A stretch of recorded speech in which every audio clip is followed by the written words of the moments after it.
अस्सलाम वालेकुम स्टूडेंट्स। जनाब, इस वीडियो में हम जो चीज़ की बात करेंगे वो हमारा इंट्रोडक्शन टू बिजनेस का एक टॉपिक है, which is business operations of a manufacturing organisation. यानी कि एक मैन्युफैक्चरिंग ऑर्गेनाइजेशन जो है उसके बिजनेस के किस तरह के ऑपरेशंस होते हैं उस बारे में बात करेंगे। अब मैन्युफैक्चरिंग ऑर्गेनाइजेशन की जब हम बात करते हैं तो हमें मालूम है कि तीन तरह की अलग अलग ऑर्गेनाइजेशंस हो सकती हैं। एक ट्रेडिंग कंसर्न जो कोई चीज़ प्रोड्यूस ना करे, मैन्युफैक्चर ना करे, बनी बनाई चीज़ें कहीं से खरीदे और उसको आगे बेचे। एक होती है हमारी सर्विस इंडस्ट्री की service organisations, such as hairdresser, doctor, teacher, जो कि कोई सर्विस प्रोवाइड करे, कोई टेंजेबल चीज़ में डील ना करे, बल्कि एक intangible cheese which is service उसमें डील करे। और फिर एक मैन्युफैक्चरिंग ऑर्गेनाइजेशन होती है। मैन्युफैक्चरिंग ऑर्गेनाइजेशन जो होती है वो चीज़ें मैन्युफैक्चर करती हैं, चीज़ें बनाती हैं, चीज़ें प्रोड्यूस करती हैं, रॉ मटेरियल परचेज कर कर, उन पर कुछ खर्चे कर कर, उन पर लेबर और ओवरहेड्स का खर्चा लगाकर उनको फिनिश गुड्स में कन्वर्ट किया जाता है। तो अगर हम business operations of a manufacturing organisation की बात करते हैं तो सबसे पहले ये आप लोगों के पास स्क्रीन पर एक डायग्राम आ रहा होगा, इसको हम डिस्कस कर लेते हैं। देखिए, इसमें लिखा हुआ है operations manager, person that manages the process that transforms the inputs into outputs। एक बंदा होता है जिसको हम कहते हैं ऑपरेशन मैनेजर। ऑपरेशन मैनेजर एक बिजनेस ऑर्गेनाइजेशन में उसके पूरे जो ऑपरेशंस होते हैं, यानी कि जो ऑपरेशंस का मतलब है कोई हरकत, कोई काम, तो उसको मैनेज करता है। और बेसिकली या टेक्निकली उसका जो काम होता है वो बिजनेस के इनपुट्स को आउटपुट्स में कन्वर्ट करे। अब एक मैन्युफैक्चरिंग ऑर्गेनाइजेशन के क्या इनपुट्स हो सकते हैं जनाब? इनपुट्स का मतलब है कोई भी ऐसी रिसोर्स जो मैंने इस्तेमाल करी हो जिससे मैं कोई फिनिश्ड आउटपुट क्रिएट करूं। कैपिटल हो सकता है, यानी कि जो भी बिजनेस का ओनर है उसने जो पैसा इन्वेस्ट किया है। ह्यूमन रिसोर्स, यानी कि वहाँ पे काम करने वाले बहुत सारे मुख्तलिफ लोग, direct labour, indirect labour, and so on. कोई नेचुरल रिसोर्स हो सकती है जिसका इस्तेमाल हो रहा हो, एयर, गैस, या कोई यूटिलिटी हो सकती है, इलेक्ट्रिसिटी, वाटर। ठीक है जी। कोई इंफॉर्मेशन, यानी कि किसी तरह की कोई आप कह लें कि टेक्निकल इनपुट जिसकी ज़रूरत हो। कोई लेट से रेस्टोरेंट है, उसमें जो इंफॉर्मेशन होगी वो उसकी रेसिपी होगी जिसकी ज़रूरत हो। अगर लेट से कोई चीज़ बनाई जा रही है तो उसके लिए फॉर एग्जांपल एक घर बनाने के लिए जो इन्फॉर्मेशन हो सकती है वो हो सकती है उसका आर्किटेक्ट या उसका डिज़ाइन कैसा होगा। मटेरियल, जाहिर सी बात है कि जब आप कोई टेंजेबल चीज़ प्रोड्यूस करते हो तो रॉ मटेरियल उसका मेन कंपोनेंट होता है। फर्नीचर बन रहा है तो वुड उसका मेन कंपोनेंट है, घर बन रहा है तो सीमेंट उसका मेन कंपोनेंट है, या जो ईंटें हम जिसको बोलते हैं, ब्लॉक्स जो सीमेंट्स के यूज़ हो रहे होते हैं, पत्थर के जिससे घर बनता है, लोहा है, स्टील है, ये चीज़ें होंगी। गाड़ी प्रोड्यूस करी जा रही है तो गाड़ी प्रोड्यूस करे जाने में जो उसके उसके जो स्टील होगा और सारी चीज़ें होंगी। इसके बाद इनपुट्स में आपके पास कस्टमर्स का फीडबैक भी आ जाता है, यानी कि कस्टमर्स ने अगर आपको कोई बात कही हो, कस्टमर ने आपको कुछ बोला हो कि भाई इस तरह से आप इम्प्रूवमेंट्स कर सकते हैं, वो सारी चीज़ें हमारे इनपुट्स में आ जाती हैं। इन इनपुट्स को इस्तेमाल कर कर, इनको प्रोसेस कर कर, इनको गुड्स में, इनको आउटपुट्स में, इनको ऐसी चीज़ों में प्रोड्यूस चेंज किया जाता है कि जो मैं मार्केट में जाकर बेच सकूं, और उससे एक वैल्यू जनरेशन होती है। और आपके सामने पिक्चर पर आ रहा होगा कि भाई एक जगह पर सारे रिसोर्सेज हैं जिसको इस्तेमाल किया गया, उन रिसोर्सेज से गुड्स या सर्विसेज बनाई गई, एक ट्रांसफॉर्मेशन का प्रोसेस है जिससे इसको गुजारा गया, फैक्ट्री में चीज़ें प्रोसेस करी गई, डिस्कस कर कर कुछ टेक्निकल या सर्विस का आउटपुट इनपुट लेकर उसको उसकी शक्ल बदली गई, और फिर फाइनली आप देख रहे होंगे कि बहुत सारे आपके सामने प्रोडक्ट्स नज़र आ रहे होंगे। ब्रेड नज़र आ रही है, कोई एजुकेशन है, एजुकेशनल सर्विस है वो नज़र आ रही है, एक एयरप्लेन नज़र आ रहा है, यानी कि कोई एयरलाइन सर्विस वगैरह का कॉन्सेप्ट है, या कोई जो है वो सोफ़ा सेट प्रोड्यूस हो रहा है, कोई गाड़ी प्रोड्यूस हो रही है। तो ये सारा जो प्रोसेस है जिससे हम एक इनपुट को ट्रांसफॉर्म करते हैं, यानी कि उसकी शक्ल चेंज करते हैं और उसको आउटपुट यानी कि एक नई शक्ल में लेकर आते हैं, इस सारे प्रोसेस की जिम्मेदारी एक ऑपरेशन मैनेजर की होती है। So transformation process in manufacturing business वो किस तरह से चलता है, वो इस तरह से चलता है, ये हमने देख लिया। Responsibilities of operational manager, procurement and purchasing. जो ऑपरेशन मैनेजर होता है, ऑपरेशनल मैनेजर होता है, जो इस पूरे ऑपरेशन को देखता है, उसकी जिम्मेदारियों में क्या क्या आता है जनाब? प्रोक्योरमेंट एंड परचेजिंग, यानी कि मटेरियल का खरीदना, मटेरियल का परचेज करना। प्रोक्योरमेंट एंड परचेजिंग का लफ्ज यूज होता है रॉ मटेरियल को खरीदने से ये लिंक्ड है, रॉ मटेरियल को परचेज करने से ये लिंक्ड है। अच्छा, कंपनीज में मटेरियल परचेज करना इतना आसान नहीं होता जितना शायद आप समझ रहे हो। जब लेट से कंपनी को किसी रॉ मटेरियल की ज़रूरत होती है तो उसके कुछ प्रोसेस होते हैं, कोई स्टैंडर्ड ऑपरेटिंग प्रोसीजर्स होते हैं जो फॉलो करने होते हैं। मिसाल के तौर पर ये इतना सिंपल नहीं है कि आप एक सप्लायर के पास गए, आपको किसी चीज़ की ज़रूरत थी, लेट से कंपनी में वुड की ज़रूरत है, कंपनी में प्लास्टिक की ज़रूरत है, आप प्लास्टिक के सप्लायर के पास गए, उसको बोला भाई 10 किलो प्लास्टिक दे दो, उसने तुम्हें एक थैली में बांध कर दे दिया, तुमने पैसे दिए और तुम अपनी प्रेमिसेस पे लेकर आ गए। नहीं, ऐसा नहीं होता। बल्कि आपको छोटी से छोटी जब चीज़ चाहिए होती है तो उसका एक प्रॉपर प्रोसीजर जो कंपनी में मेंशन्ड है उसको फॉलो कर कर उसको ऑब्टेन किया जाता है, हासिल किया जाता है। मिसाल के तौर पे लेट से कंपनी की एक पॉलिसी हो सकती है कि जब कंपनी को कोई भी चीज़ परचेज करनी होगी, कंपनी को कोई भी चीज़ खरीदनी होगी, तो वो 3 या 4 5 या 6 अलग अलग मुख्तलिफ सप्लायर्स से कोटेशंस ऑब्टेन करेगी। यानी कि लेट से उसको अगर प्लास्टिक की ज़रूरत है तो वो 4 अलग अलग सप्लायर से कोटेशंस ऑब्टेन करेगी कि भाई यहाँ से प्लास्टिक इतने का आ रहा था, यहाँ से इतने का आ रहा था, और वो ऑफिशियली बोर्ड में या डायरेक्टर्स की मीटिंग में या मैनेजर्स की मीटिंग में प्रेजेंट होगा कि भाई ये बंदा हमें चीज़ इतने की दे रहा है, ये इतने की दे रहा है, ये इतने की दे रहा है, ये इतने की दे रहा है। उसके बाद जब वो चीज़ परचेज भी करी जाएगी ना तो उसकी भी जस्टिफिकेशन होनी चाहिए। अगर मैंने मिस्टर ए से कोई चीज़ खरीदी तो मैंने मिस्टर बी, सी और डी का प्रपोजल रिजेक्ट क्यों किया, इसकी भी जस्टिफिकेशन डॉक्यूमेंट हो। इसकी रीज़न ये होती है कि ऐसा ना हो ऑपरेशनल मैनेजर अपने रिश्तेदारों से ही चीज़ें परचेज कर रहा हो और बैकएंड पर कोई अपना मुनाफा, कमीशन, प्रॉफिट रख रहा हो, या अनएथिकली अनएथिकली कंपनी से जो है वो कोई अर्निंग्स कर रहा हो। Production planning, types of production process, site selection, facility layout and resource planning. ये वो स्टेज है जिसपे एक ऑपरेशन मैनेजर प्लानिंग करता है कि भाई चीज़ें प्रोड्यूस होंगी तो हम प्रोडक्शन का प्रोसेस किस तरह से, किस फ्लो में लेकर जाएंगे, कौन सी जगह पर हम अपना बिजनेस करेंगे, फैसिलिटी जो होगी उसका जो लेआउट होगा वो कैसा होगा, और रिसोर्सेज की जो प्लानिंग होगी, यानी कि अगर लेट से ह्यूमन रिसोर्स की बात करते हैं तो कितनी ह्यूमन रिसोर्स की ज़रूरत होगी, कितने लोगों की ज़रूरत होगी, कहाँ कितने लोग होंगे, वो काम किस वक्त करेंगे, क्या फैक्ट्री सुबह 6 बजे चलेगी, क्या रात को 12 बजे प्रोडक्शन स्टार्ट होगी, कब स्टार्ट होगी। अब देखिए फॉर एग्जांपल लेट से एक ब्रेड मैन्युफैक्चरिंग की कंपनी है, बन्स और ब्रेड्स बनाती है। आपने अमूमन नोट किया होगा कि उसकी जो सप्लाई होती है ना वो सुबह के वक्त होती है, यानी कि सुबह 5-6 बजे सुजुकियाँ लोड होकर और मुख्तलिफ जितने भी जनरल स्टोर्स हैं वहाँ पर ब्रेड्स और बन सप्लाई हो रहा था। तो इसका मतलब ये हो गया कि इसकी जो प्रोडक्शन होती होगी वो पिछले दिन के लेट आवर्स में होती होगी, शाम या रात को प्रोडक्शन होती होगी ताकि अगले दिन सुबह वो चीज़ें बेची जा सके। तो हर चीज़ का अपना एक मैकेनिज्म होता है और ये कोई फिक्स नहीं होता। लेट से किसी रेस्टोरेंट की बात करते हैं, बहुत सारे रेस्टोरेंट्स ऐसे होते हैं बड़े शहरों में जो 3-4-5 बजे खुलते हैं। क्यों? क्योंकि उनका बिजनेस कब होता है? रात को। तो उसका जो प्रोडक्शन मैनेजर होगा, जो ऑपरेशनल मैनेजर होगा, उसको ये मालूम होगा कि भाई मेरे बिजनेस का कुछ ऐसा स्ट्रक्चर है कि सिलसिला ऐसा है कि कस्टमर का आना ही शाम को होता है। तो जाहिर है कि सुबह फजर में मैं खाना पकाना तो शुरू नहीं कर दूंगा, मैं उसको 3-4-5 बजे शुरू करूंगा ताकि 6-7-8 बजे जब कस्टमर के पीक आवर्स हो तब फ्रेश फूड मिले। तो इसी तरह से हर कंपनी का अपना एक सिस्टम होता है जिसके हिसाब से प्रोडक्शन मैनेजर को मुख्तलिफ डिसीशंस लेने पड़ते हैं।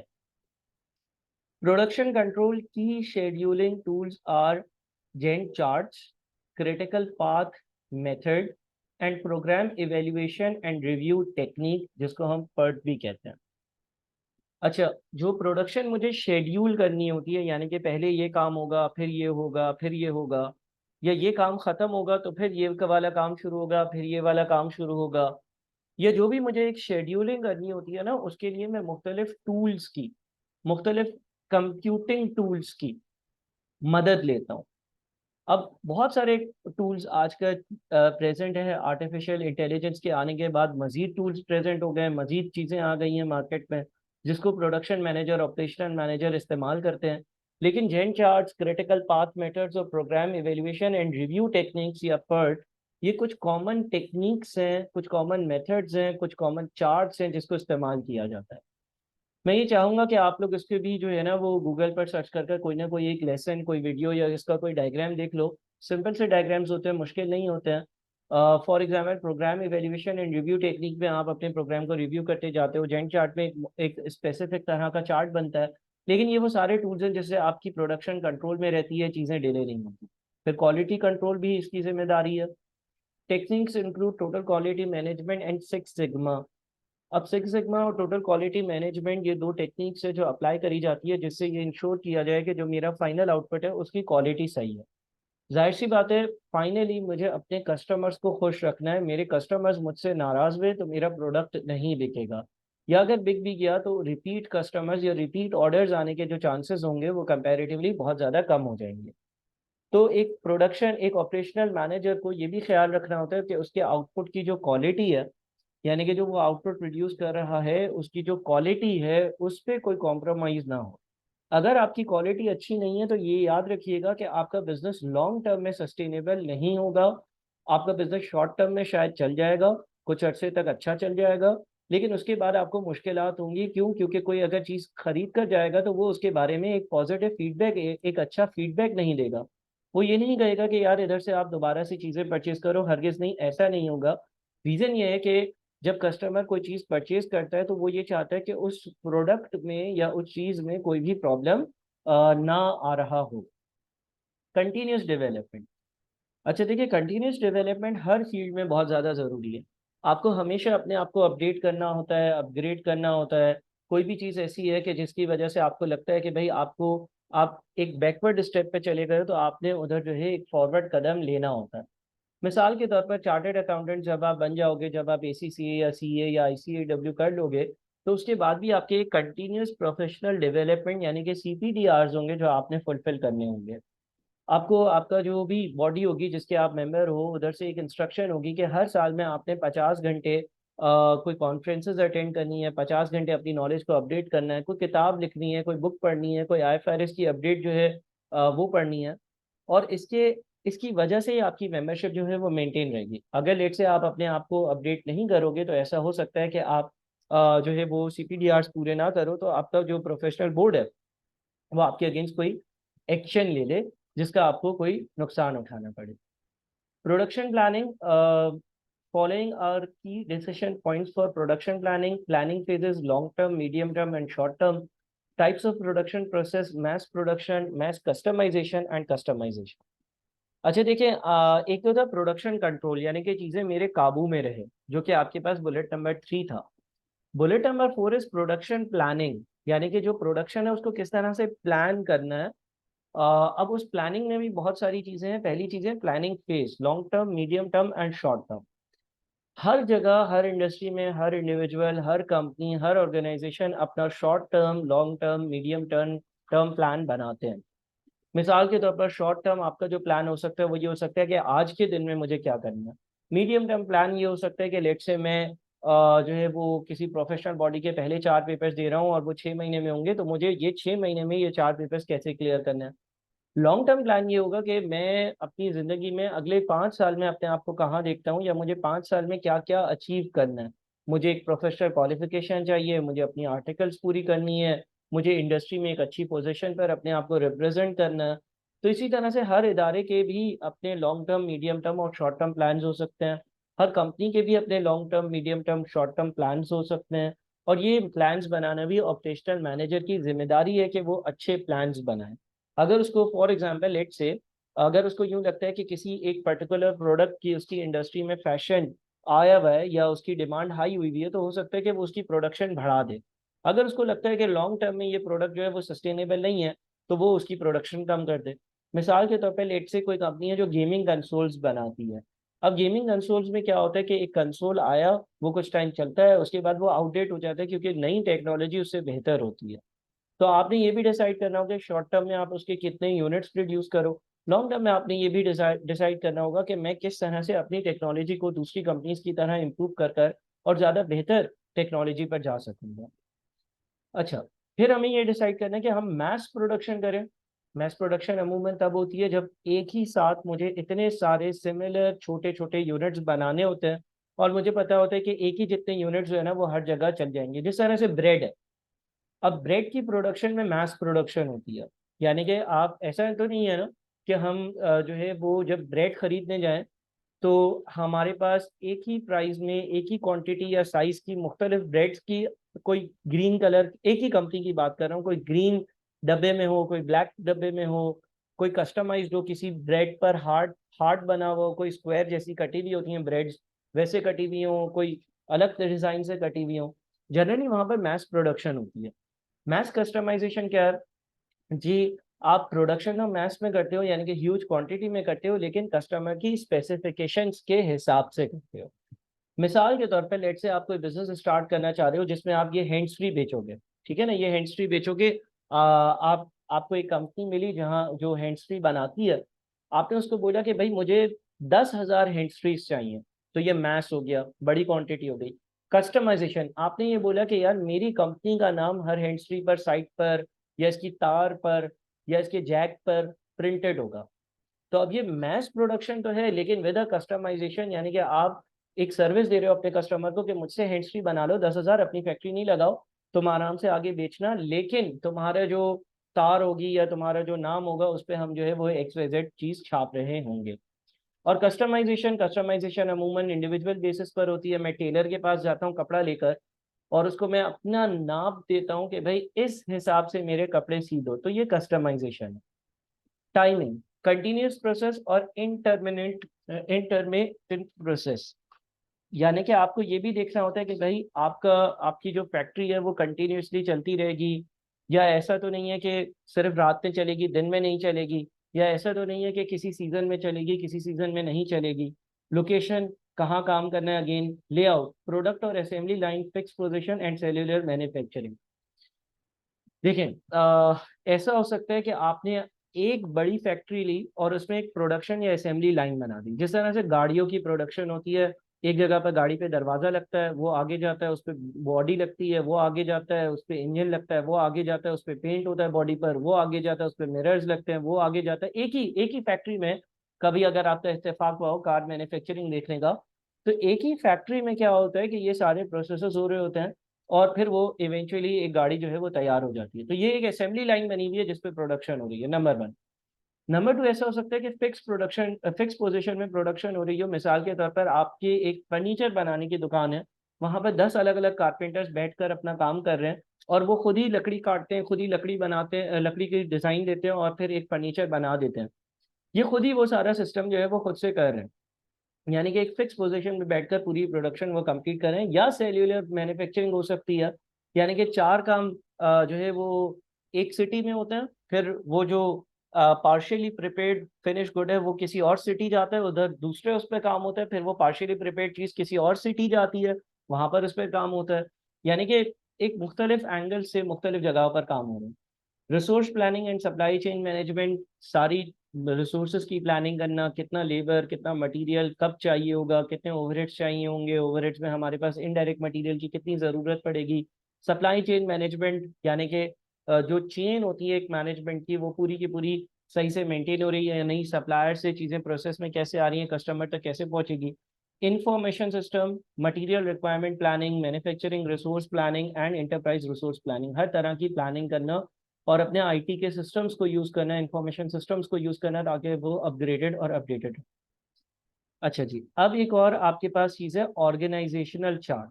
It shows the chain of command of the company and the proper flow of responsibility.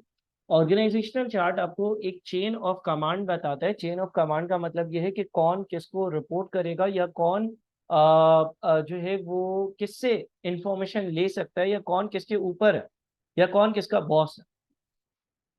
It shows the command, chain of command of the company, कौन किसको रिपोर्ट करेगा, and the proper flow of responsibility, और किसकी क्या जिम्मेदारी है।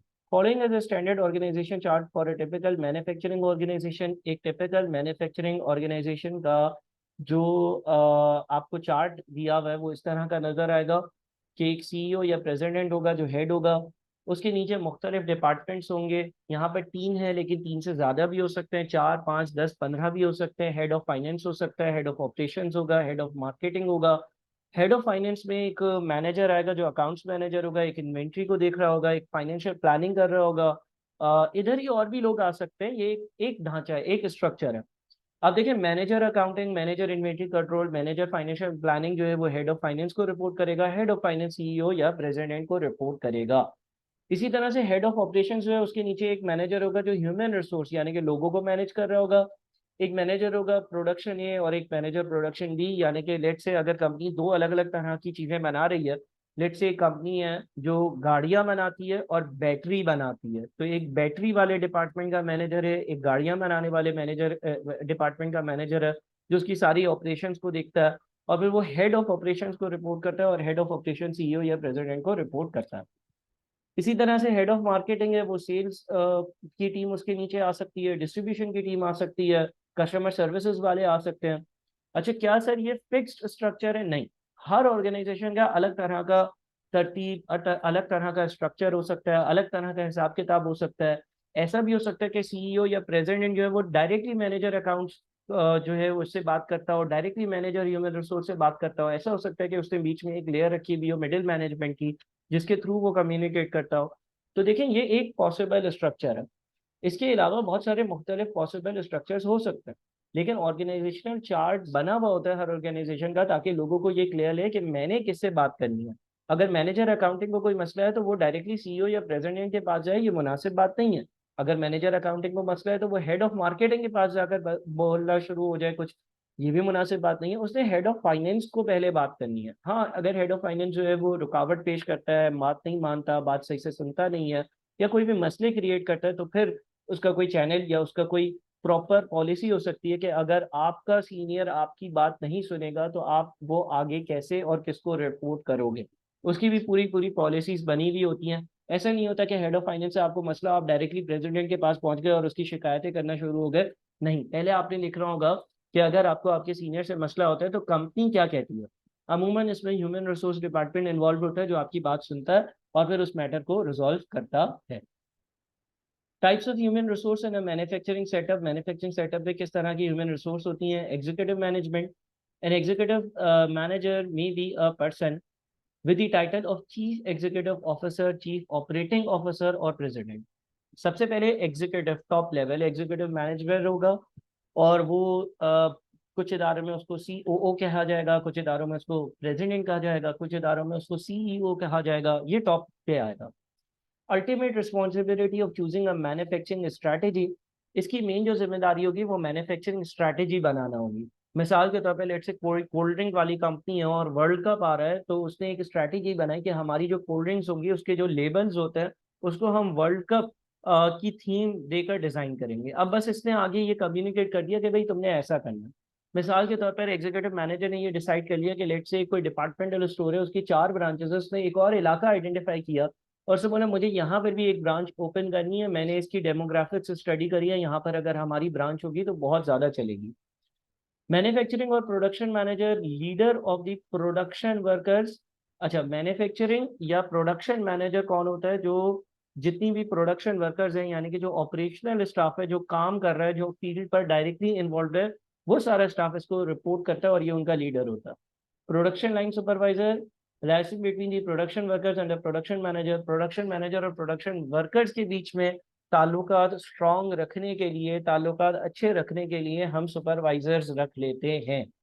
मिसाल के तौर पर एक डिपार्टमेंटल स्टोर है, उसकी 4 ब्रांचेस हैं, उन चारों ब्रांचेस का एक सिंगल मैनेजर है जो चारों के सारे वर्कर्स को देखता है। अब किया ये जाएगा कि हर ब्रांच का एक सुपरवाइजर रख लिया जाएगा, और उस ब्रांच में अगर 100 वर्कर्स काम कर रहे हैं तो वो 100 वर्कर्स को कोई मसला होगा तो वो अपने सुपरवाइजर को बताएंगे, और सुपरवाइजर उन चारों ब्रांच का जो मैनेजर है उसको बताएगा। तो इससे एक चेन ऑफ कमांड डेवलप हो जाएगी और हर किसी के लिए काम करना आसान हो जाएगा। Production workers involve in production of unit and reports to production line supervisors. तो ये तरतीब है, और प्रोडक्शन वर्कर्स ऑपरेशनल लोग होते हैं जो चीज़ें बनाने में इन्वॉल्व होते हैं, जो मेन मजदूर होते हैं, जो ऑपरेशन में इन्वॉल्व होते हैं, जो चीज़ों की प्रोडक्शन कर रहे होते हैं। The organizational structure, and organizational structure describes the relationship of resources within a company. It begins with people but also includes material, money and information. Organisation का स्ट्रक्चर हमें मुख्तलिफ चीज़ों, मुख्तलिफ रिसोर्सेज के बीच में ताल्लुक या रिलेशंस बताता है। आम हालात में ये लोगों से डील करता है, लेकिन मटेरियल, मनी और इन्फॉर्मेशन से भी डील कर सकता है, जिस तरह से हमने पहले ऑर्गेनाइजेशन स्ट्रक्चर देखा। The structuring or organizing process is generally accomplished by three primary decisions: division of labor, determining job duties and responsibilities; departmentalization, grouping jobs together; and delegation, assigning authority and responsibilities. अब ये जो structure होता है, ये design करते वक्त आपने तीन फैसले करने, तीन अहम प्राइमरी बुनियादी फैसले करने। Number one, division of labour होगा या नहीं, और होगा तो किस तरह से होगा। यानी कि मेरे पास लेट से 100 लोग हैं। लेट से आप यूं एज्यूम कर लें कि मैं एक छोटी सी कंपनी स्टार्ट कर रहा हूँ। उस कंपनी में मेरे पास 25 लोग होंगे। अब मुझे ये डिसाइड करना होगा उन 25 लोग में से कौन सा बंदा मार्केटिंग देखेगा, कौन सा बंदा सेल्स देखेगा। लेट से कोई टीचिंग इंस्टीट्यूट है, कौन कौन पढ़ाएगा, कौन कौन मार्केटिंग देखेगा, कौन कौन सेल्स देखेगा, कौन कौन इंस्टीट्यूट में सफाई का निज़ाम अच्छा है वो देखेगा। यानी कि हर किसी की जॉब की ड्यूटीज और उसकी जिम्मेदारियां उसको कम्युनिकेट कर दी जाएंगी कि भाई तुमने ये काम करना है, तुमने ये काम करना है। सेल्स या मार्केटिंग वाला बंदा गेट पर चौकीदारी नहीं करेगा, चौकीदारी सेल्स एंड मार्केटिंग वाला नहीं करेगा, और चौकीदार सेल्स एंड मार्केटिंग नहीं करेगा। इसी तरह से टीचर टीचिंग करेगा, टीचर जो है वो मार्केटिंग करने नहीं बैठेगा, टीचर जो है वो चौकीदारी करने नहीं बैठेगा। इसी तरह से हर किसी की एक डिवीजन होगी ना। लेट से कोई रेस्टोरेंट है, रेस्टोरेंट में एक शेफ होगा, शेफ भाई खाना पकाएगा। एक स्टाफ होगा जो कस्टमर से इंटरेक्ट करेगा, डील करेगा, काउंटर पर होगा। एक स्टाफ होगा जो इन दोनों के बीच में कोऑर्डिनेट कर रहा होगा, वो ये देख रहा होगा कि किचन से जो खाना पककर आया है वो कस्टमर्स तक पहुंच रहा है या नहीं। एक सर्व करने वाला बंदा होगा, एक सफाई करने वाला बंदा होगा। तो इसको हम कहते हैं division of labour. Division of labour का मतलब है कि मैंने अपने लेबर को मुख्तलिफ हिस्सों में डिवाइड कर दिया और उनकी जॉब की ड्यूटीज और रिस्पॉन्सिबिलिटीज बता दी। Departmentalisation, grouping jobs together. कभी कभार ऐसा होता है कि अगर मेरी कंपनी बहुत बड़े लेवल पर ऑपरेट कर रही है तो मैं हर चीज़ के लिए एक डिपार्टमेंट बना लेता हूँ। Marketing department, human resource department, production department, sales department and so on. Delegation, assigning authority and responsibility. जाहिर सी बात है, एज ए इंडिविजुअल मैं सब नहीं कर सकता। अगर लेट से मेरी एक बहुत बड़ी किंगडम है, बहुत बड़ी कंपनी है, मेरी एक कंपनी है जिसकी लेट से चॉकलेट्स हैं और चॉकलेट्स वो पूरे कराची में, पूरे पाकिस्तान में बिकती हैं, तो मैं हर बंदे को देख नहीं सकता कि वो सही काम कर रहा है या नहीं। हर सिटी में, हर ब्रांच पर जाकर ये नहीं देख सकता कि मेरा स्टाफ सही काम कर रहा है नहीं। तो मुझे हमेशा कुछ ना कुछ पावर अपना डेलीगेट करना पड़ता है। यानी कि मैं अपने नीचे कुछ स्टाफ रखता हूँ और उन स्टाफ को बोलता हूँ कि तुम लोग मुझे रिपोर्ट करोगे, बट तुम्हारे नीचे जो लोग होंगे वो देखना तुम्हारी जिम्मेदारी होगी। Division of labor means that the main process of production is split into many simple parts and each part is taken by different workers who are specialized in the production of that specific part. जैसा कि हमने discuss किया, key advantages of division of labor in a manufacturing concern are increased efficiency. आप एक जगह पर अगर focused होगे तो ज्यादा एफिशिएंसी से काम करोगे। इम्प्रूवमेंट इन क्वालिटी, अच्छी क्वालिटी होगी आपके काम करने की। Utilisation of specialised skills and talent of worker, जो बंदा जिस जगह पर स्पेशल टैलेंट रखता होगा उसकी उधर ही प्लेसमेंट हो रही होगी। मिसाल के तौर पे एक बंदा है वो मार्केटिंग में बहुत अच्छा है, तो मैं उसको बोल दूंगा तुमने इस कंपनी का मार्केटिंग डिपार्टमेंट देखना है, बस तुमने मेन प्रोडक्शन में इन्वॉल्व नहीं होना। तुमने साफ सुथराई कैंपस पर है, जगह पर है, रेस्टोरेंट में है, नहीं देखना। तो वो अपनी स्किल्स को एफिशिएंटली जिस जगह पर वो बेहतरीन है वहां पर अच्छे से इस्तेमाल कर रहा होगा। इकोनॉमीज ऑफ स्केल, ऐसा हो सकता है कि मुझे इकोनॉमीज ऑफ स्केल अचीव हो। फॉर एग्जांपल, अगर एक बंदे को एक स्पेसिफिक टास्क दी जाएगी और लेट से एक टीचिंग इंस्टीट्यूट है वो 10 तरह के प्रोग्राम्स करवाता है, ACCA, CA, bachelor, BCom, inter, matric, और मैंने उसका एक मार्केटिंग का बंदा रख लिया और उसको बोला तुमने मार्केटिंग देखनी है। तो वो एक बंदा जब एक फोकस से काम कर रहा होगा तो शायद वो 4 डिपार्टमेंट्स के काम देख लेगा और मुझे चारों डिपार्टमेंट्स के लिए अलग अलग लेबर नहीं रखना पड़ेगा। फास्टर ट्रेनिंग ऑफ वर्कर्स, जाहिर है जब आप फोकस से काम कर रहे होते तो आपकी ट्रेनिंग जो है वो जल्दी कंप्लीट हो जाती है। Division of labor, although used widely in manufacturing organization, division of labor may have some disadvantages as well. इसके नुकसानात क्या है? बोर्डम, अगर मैं एक ही काम सालों से कर रहा हूँ मैं बोर हो जाऊंगा। लेट से आप किसी ऑर्गेनाइजेशन में, किसी रेस्टोरेंट में, लेट से एक कैशियर है जो काउंटर पर होता है ना। लेट से हम रेस्टोरेंट जाते हैं, हमसे वो ऑर्डर लेते हैं, ऑर्डर वो टाइप करते हैं, हमसे वो पैसे लेते हैं। अब एक बंदा है एक ऑर्गेनाइजेशन में, एक साल उसने एज अ कैशियर काम किया, दूसरा साल एज अ कैशियर काम किया, तीसरा साल एज अ कैशियर काम किया, चौथे, पांचवें, छठे साल उसको गुस्सा आना शुरू हो जाएगा वो बोलेगा भाई मुझे इस जगह से हटाकर कोई और काम दे दो, मैं 5 साल से बस यही कर रहा हूँ कि कस्टमर आते हैं उनका ऑर्डर लेता हूँ, ऑर्डर पंच इन करता हूँ सिस्टम में, सिस्टम से एक स्लिप आती है, वो स्लिप कस्टमर को देता हूँ। ठीक है मैं स्पेशल हो गया हूँ, ठीक है मैं जल्दी काम कर लेता हूँ, ठीक है मेरी एफिशिएंसी भी इंक्रीज हो गई है, लेकिन अब मेरी बस हो गई है। अब अगर यही काम करते रहूंगा मैं जिंदगी, तो मैं पागल हो जाऊंगा। लैक ऑफ क्रिएटिविटी, क्रिएटिविटी मर जाती है इंसान में, उसकी थिंकिंग प्रोसेस पे स्टॉप लग जाता है, फुल स्टॉप लग जाता है। Redundancy due to new technology, ऐसा हो सकता है कि आप किसी एक ही जगह पर स्पेशलाइज करो और खुदा ना खास्ता उस चीज़ में कोई टेक्नोलॉजी आ जाए जो उसको ओवरटेक कर ले, तो आप रिडंडेंट नाकारा हो जाते हो। मिसाल के तौर पे लेट से जितने भी कैशियर्स हैं रेस्टोरेंट्स में, अगर लेट से आज से 5 साल बाद कोई ऐसा सिस्टम आ गया कि काउंटर पर कैशियर की जगह तो एक मशीन पड़ा हुआ होगा, हम मशीन में अपना ऑर्डर पुट इन करेंगे, मशीन ही हमें स्लिप देगी, मशीन को ही हम पैसे देंगे, और कोई कैमरे भी लगे हुए होंगे, साउंड सिस्टम भी लगा होगा, जिससे ये इंश्योर हो रहा होगा कि कस्टमर ने मुकम्मल पैसे दिए हैं या नहीं, तो वो लोग रिडंडेंट हो जाएंगे। तो हमेशा ये याद रखो कि आपको आपकी जॉब रोटेशन बहुत ज़्यादा ज़रूरी है। ऑल्दो आप स्पेशलाइज करो, लेकिन आपको चाहिए कि आप 4 चीज़ें और जो है वो सीख कर अपने पास रखो, या उनका भी एक्सपीरियंस लेकर रखो। Lack of responsibility and interdependence, sometimes आप जो है वो कम रिस्पॉन्सिबल हो जाते हो। कोई आपको बोलता है कि भाई ये काम भी कर दो, कंपनी को इस काम की भी ज़रूरत है, आप बोलते हो नहीं मैं तो भाई कैशियर हूँ, कैश से ही डील करूंगा, मैं कैश आ रहा है या जा रहा है टाइम पर यही देखूंगा, मैं आगे पीछे कुछ नहीं देख सकता। Departmentalisation, functional, manufacturing, engineering, legal. अच्छा डिपार्टमेंट जब हम कंपनी में बनाते हैं तो वो मुख्तलिफ तरह से बना सकते हैं। एक तरीका है कि फंक्शंस के हिसाब से डिपार्टमेंट बनाए, एक मैन्युफैक्चरिंग डिपार्टमेंट हो गया, एक इंजीनियरिंग का हो गया, एक लीगल हो गया, एक ह्यूमन रिसोर्स डिपार्टमेंट हो गया, एक मार्केटिंग डिपार्टमेंट हो गया। यानी कि जो उसने फंक्शन करना है उस हिसाब से मैं डिपार्टमेंट्स बना दूँ। Products, dividing resources based on products. अब देखें इसकी मैं एग्जांपल देता हूँ, एक इंस्टीट्यूट है, उधर एसीसीए की भी क्लासेस होती हैं, उधर सीए की भी क्लासेस होती हैं। एक तरीका तो ये है कि मैं उस इंस्टीट्यूट में एक डिपार्टमेंट बना दूं जो अकाउंट्स डिपार्टमेंट होगा, जो बच्चों से फीस लेगा। दूसरा डिपार्टमेंट मैं बना दूं जो बच्चों की क्वेरीज से डील करेगा, अब चाहे वो सीए की हो चाहे एसीसीए की हो। अच्छा इसी तरह से अकाउंट्स डिपार्टमेंट जो होगा वो सबकी फीस लेगा, चाहे वो सीए की हो चाहे वो एसीसीए की हो।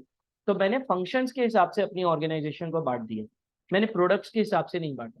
लेकिन अगर मैं प्रोडक्ट्स के हिसाब से डिपार्टमेंटलाइजेशन करूंगा तो मैं एसीसीए का एक डिपार्टमेंट बना दूंगा, जिसमें एसीसीए का अकाउंट्स ऑफिस, एसीसीए का मार्केटिंग, एसीसी का क्वेरी डीलिंग डिपार्टमेंट होगा, और सीए का अलग पोर्शन डिपार्टमेंट बना दूंगा, जिसमें सीए का अकाउंट्स डिपार्टमेंट या सीए के क्वेरी सॉल्विंग करने वाले लोग होंगे। यानी कि मैं ऐसा भी कर सकता हूँ कि मैं फाइनेंस, मार्केटिंग, एचआर बांटूं, और हर फाइनेंस पूरी कंपनी का फाइनेंस देख रहा हूँ, एचआर पूरी कंपनी का एचआर देख रहा हूँ, मार्केटिंग पूरी कंपनी का मार्केटिंग देख रहा हूँ। या ऐसे भी कर सकता हूँ कि मैं अपने प्रोडक्ट्स के हिसाब से बांट दूं, प्रोडक्ट ए जो मेरा है उसका अकाउंट्स, फाइनेंस, मार्केटिंग एक साथ, प्रोडक्ट बी का अकाउंट्स, फाइनेंस और मार्केटिंग एक साथ, ऐसा भी हो सकता है। Process divide department based on the work being done, या किसी प्रोसेस के हिसाब से बांट दूं, कस्टमर्स के हिसाब से बांट दूं। मिसाल के तौर पे बैंक्स में ये बड़ा कॉमन है। बैंक्स में क्या होता है कि कॉर्पोरेट कस्टमर्स होते हैं, यानी कि जो कंपनीज होती हैं उसको डील करने के लिए एक अलग डिपार्टमेंट होता है, और इंडिविजुअल्स को यानी कि इंडिविजुअल लोग जो होते हैं जिनके बैंक के अकाउंट होते हैं उसको डील करने के लिए अलग डिपार्टमेंट होता है। Reasons dividing organisation by geographic location, let say Pakistan की बात करते हैं तो मैं सिंध का एक डिपार्टमेंट बना दूं, पंजाब का एक डिपार्टमेंट बना दूं, बलूचिस्तान का एक डिपार्टमेंट बना दूं, केपीके का एक डिपार्टमेंट बना दूं। यानी कि मैं अपनी ऑर्गेनाइजेशन को इलाकों के हिसाब से बांट दूं, उस इलाके की रिपोर्ट डिटेल्स उसी डिपार्टमेंट उसी उसी इलाके के लोगों के पास हो, इस तरह भी कर सकता हूँ। फिर आपके पास आता है comparison between product based and process based manufacturing organisational structure. दो तरह के स्ट्रक्चर हैं, एक प्रोडक्ट बेस्ड है और एक प्रोसेस बेस्ड है, इन दोनों में आपको कंपैरिजन करवाया गया। प्रोडक्ट बेस्ड ऑर्गेनाइजेशन सिस्टम में क्या लिखा हुआ है, रिस्पॉन्सिबिलिटी ऑफ कॉस्ट और profit assign to product group levels, centralised corporate staff relatively small. और प्रोसेस बेस्ड ऑर्गेनाइजेशन में लिखा हुआ है centralised at corporate level and large. अच्छा प्रोडक्ट बेस्ड ऑर्गेनाइजेशन यानी कि कोई प्रोडक्ट बनाने वाली एक ऑर्गेनाइजेशन हो, और उसने अपने आप को प्रोडक्ट्स के हिसाब से बांटा हुआ हो, ग्रुप्स बनाए हुए हो, ठीक है। और प्रोसेस बेस्ड ये है कि एक सेंट्रलाइज्ड डिपार्टमेंट हो, एक हेड ऑफिस हो, और उसने जो है ना वो प्रोसेसेस के हिसाब से अपने डिपार्टमेंट को बांटा हो। अब यहाँ पर इन चीज़ों को आप एक बार रीड करिएगा, अगर कोई प्रॉब्लम हो तो मुझे बताइएगा। ये सारी बातें वही चीज़ें रिफ्लेक्ट कर रही हैं जो हमने पीछे पढ़ी हैं। मैं एक बार रीड कर देता हूँ। कॉर्पोरेट फंक्शन या रिस्पॉन्सिबिलिटी में लिखा हुआ है review request for funds, communicate corporate policies, assist in functional needs of HR management and development, procurement, performance evaluation of plant controllers as a profit center, process based, यानी कि जब process के तौर पर ऑर्गेनाइजेशंस बेस हुई होती हैं, तो assistance to marketing, HR policies, ये एक बार आप रीड कर लीजिएगा। अगर मसला होगा तो हम डिस्कस कर लेंगे। अच्छा जी। इसके बाद की departments of a manufacturing company, production department होता है जो प्रोडक्शन में इन्वॉल्व होता है, जो मेन प्रोडक्ट बनाने में इन्वॉल्व होता है। रिसर्च एंड डेवलपमेंट जो R&D कर रहा होता है, यानी कि जब प्रोडक्ट डेवलप होता है उससे पहले रिसर्च कर रहा होता है कि क्या प्रोडक्ट्स लॉन्च करें। प्रोडक्ट ऐसे ही दिन रात में लॉन्च नहीं हो जाते हैं। इसके पीछे बहुत सारे सालों की, बहुत सारे दिनों की, बहुत सारे महीनों की रिसर्च एंड डेवलपमेंट की मेहनत होती है, तो उसका एक अलग डिपार्टमेंट होता है जो इसी रिसर्च में लगा हुआ होता है कि हम अपने प्रोडक्ट को किस तरह से मजीद बेहतर करें। परचेसिंग डिपार्टमेंट होता है जो कि रॉ मटेरियल परचेज करता है। मार्केटिंग एंड सेल्स डिपार्टमेंट चीज़ों की मार्केटिंग में इन्वॉल्व होता है, सेल्स में, सेल्स या लीड्स जनरेट करने में इन्वॉल्व होता है, कोशिश करता है कि चीज़ बिके, उसके लिए मार्केटिंग के एड्स बनाता है और बहुत सारे दूसरे काम करता है। ह्यूमन रिसोर्स डिपार्टमेंट जो लोगों को मैनेज करता है। अकाउंट्स और फाइनेंस डिपार्टमेंट जो पैसों से डील करता है, पैसों का कैश इनफ्लो और आउटफ्लो का हिसाब किताब रखता है। ये आपका की डिपार्टमेंट्स होते हैं एक मैन्युफैक्चरिंग ऑर्गेनाइजेशन में। Manufacturing operations management, it refers to the ongoing process of monitoring and improving the production process. Manufacturing operation management का मतलब ये है कि आप एक कंटिन्यूसली मॉनिटर करते रहो और इम्प्रूव करते रहो अपने प्रोडक्शन के प्रोसेसेस को। इससे बेनिफिट्स क्या मिलेंगे? कॉम्पिटिटिव एडवांटेज, जब आप अपनी चीज़ों को बेहतर से बेहतर से बेहतर से बेहतर करते रहोगे तो आपके जो कॉम्पिटिटर्स हैं आप उस पर हावी आ सकते हो। आप कहीं पर रुको नहीं, ये कहना चाहता है कि आप कहीं पर फुल स्टॉप ना लगाओ। ऐसा नहीं है कि आप किसी जगह रुक जाओगे, बस ये मेरा प्रोडक्ट बेहतरीन है और अब मैं इस पर मजीद एफर्ट नहीं करूंगा। आपने एक प्रोडक्ट को बेहतरीन बना दिया, उसको बेहतरीन से बेहतरीन बनाने की कोशिश करते रहो। इंक्रीजिंग प्रॉफिटेबिलिटी, जाहिर है जब आप एक ऑन गोइंग प्रोसेस रखोगे, मॉनिटरिंग करोगे और चीज़ों को इम्प्रूव करने की कोशिश करोगे तो बहुत ज़्यादा जगह पर कॉस्ट कटिंग होगी, पैसों की बचत कर सकोगे। Increase efficiency and product quality, आप लोगों की ट्रेनिंग करवा रहे होगे, वर्कर्स को ट्रेन कर रहे होगे, तो उससे उनकी एफिशिएंसी इंक्रीज हो सकती है, उनकी प्रोडक्ट की क्वालिटी इंक्रीज हो सकती है। मैन्युफैक्चरिंग ऑपरेशन मैनेजमेंट का सीधा सीधा मतलब ये है कि आपने फुल स्टॉप कभी भी नहीं लगाना। आप बेहतर हो गए और बेहतर होने की कोशिश करो और बेहतर होने की कोशिश करो और मेहनत करो, अपने प्रोसेसेस को और इम्प्रूव करो, मॉनिटर करो कि कहाँ गलतियाँ हो रही हैं, उसको और फर्दर इनहेंस करो और इम्प्रूव करो। Ensure compliance with government regulations, कानून जो कहता है उसके हिसाब से आप सारी चीज़ें डील करो। इंक्रीज कस्टमर सेटिस्फेक्शन, कस्टमर्स को सेटिस्फाई करने की कोशिश, फायदा होता है इससे आपको एक कि कस्टमर सेटिस्फाइड रहता है। Helps in waste reduction and increase team work, यानी कि अगर आपने अपने मैन्युफैक्चरिंग के प्रोसेसेस को मॉनिटर करते रहे और इम्प्रूव करते रहे तो आप ये सारे फायदे हासिल कर सकते हो। फॉर एग्जाम्पल एक रेस्टोरेंट है, वो कस्टमर से कंटिन्यूस फीडबैक लेता रहता है, खाने का टेस्ट कैसा था, वेटर ने टाइम पर खाना दिया या नहीं, आपको कोई प्रॉब्लम तो फेस नहीं आई। तो इससे फायदा क्या होगा? इससे इवेंचुअल फायदा आपको होगा, और वो इवेंचुअल फायदा ये होगा कि कस्टमर के फीडबैक के थ्रू आप अपनी डिशेस के फ्लेवर्स को इम्प्रूव करते रहोगे, क्वांटिटी को इम्प्रूव करते रहोगे। कोई वेटर काम नहीं कर रहा तो उसकी ट्रेनिंग करोगे और उसको बोलोगे कि देखो कस्टमर तुमसे नाराज हुआ था, तो तुम कोशिश करो कि तुम अपना ऑर्डर लेने का स्टाइल बेहतर करो, तुम बात करने का तरीका बेहतर करो, और इससे हर चीज इंप्रूव होगी। वेस्ट रिडक्शन कैसे हो सकती है? वेस्ट रिडक्शन इस तरह से हो सकती है कि जब आप अपने प्रोसेसेस को, मैन्युफैक्चरिंग प्रोसेसेस को गो थ्रू करते हो तो आपको कभी कभी कोई ना कोई लूप होल मिलता है। कोई एक मशीन आपने खरीदी, वो बहुत ज़्यादा वेस्टेज क्रिएट कर रही थी, तो आपने सोचा कि उस वेस्टेज को किस तरह कैपिटलाइज किया जाए। तो अगर कोई वेस्टेज होती है, फॉर एग्जांपल उसको आप सस्ते दामों स्क्रैप पे बेच सकते हो। लेट से कपड़े बनते हैं, जब जीन्स बन रही है, टी शर्ट्स बन रहे हैं किसी फैक्ट्री में, तो बहुत सारा कपड़ा जो है वो वेस्ट हो जाता है। उस वेस्ट कपड़े से आप सोचो कि यार मैं क्या ऐसा कर सकता हूँ कि जिससे इसको भी मैं वैल्यू ऐड कर कर बेच सकूँ। तो ये सारी मैनेजमेंट जो है वो हमें देखनी पड़ती है। उम्मीद है कि आपको ये लेक्चर पसंद आया होगा। इस लेक्चर में मैंने बहुत सारी चीज़ें आपको मैन्युफैक्चरिंग ऑर्गेनाइजेशन के हवाले से गो थ्रू करवाई। आप इसका कंटेंट रीड करें, याद करें, सवालात सॉल्व करें, और प्रॉब्लम्स हो तो बिल्कुल मुझसे कभी भी पूछें। Thank you so much. अल्लाह हाफिज़।